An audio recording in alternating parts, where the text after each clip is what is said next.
இருக்கு. சிம்ம லக்னத்துல பிறந்திருக்கிறீங்க, 3ஆம் இடம் மற்றும் 10ஆம் இடம் இது சிறலக்னமாக வரும். 3ஆம் இடம் மாரகத்தை சுட்டி காட்டும். அதனால் அவயோகமா சுக்கிரனை பொதுவா சிம்ம கரகத்திற்கு அவயோக நிலைன்றது பொது விதிதான். சுயஜாதக அடிப்படையில மாறுபடும். அந்த வகையில தைரியம் ஒரு மனிதனுக்கு வேணா 3ஆம் இடம் நல்லா இருக்கணும். ரிலேஷன்ஷிப், குடும்ப இல்வாழ்க்கை சுகங்களை சுட்டி காட்டுவது இந்த 3ஆம் இடம் தான். 3ஆம் இடம் தான் தீரிய பாவம். இந்த 3ஆம் இடம் நல்லா இருந்தா தான் இந்த ஜாதகருக்கு இல்வாழ்க்கை திருப்திகரமா இருக்கும். அந்த வகையில இந்த இடத்தில் சிம்ம லக்னத்தில் பிறந்தவர்களுக்கு குருவோட தொடர்பு நல்ல பலனை கொடுக்கும்.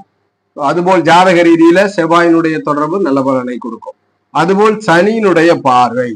ஏன் சனி மகானை எடுத்துக்கிறோம்? சிம்ம லக்னத்திற்கு அவயோகராச்சே. சனி சுக்கரன் தொடர்பு கொள்ளும் பொழுது பார்ட்னரால் ஆதாயம் கிடைக்கும். இந்த காம்பினேஷன் இருக்கு. உங்க ஜாதகத்துல குருவோ செவ்வாயோ சனியோ இணைவு பார்வையை பெற்றிருக்குமாயின், சனி மட்டும் பார்வை இருப்பது நல்லது, பெற்றிருக்குமாயின் கண்டிப்பா சிம்ம லக்னத்தில் பிறந்தவர்களுக்கு தைரியம் உண்டு, தீரியம் உண்டு, இல்வாழ்க்கை சுகங்கள் உண்டு, பணம் பொருளாதாரங்கள் உண்டு, தொழிலினால் ஆதாயம் உண்டு, தொழிலினால் யோகம் உண்டு. சொந்த தொழில் மூலியமாக யோகம் ஆதாய அமைவுகளை ஜாதகர் பெறக்கூடிய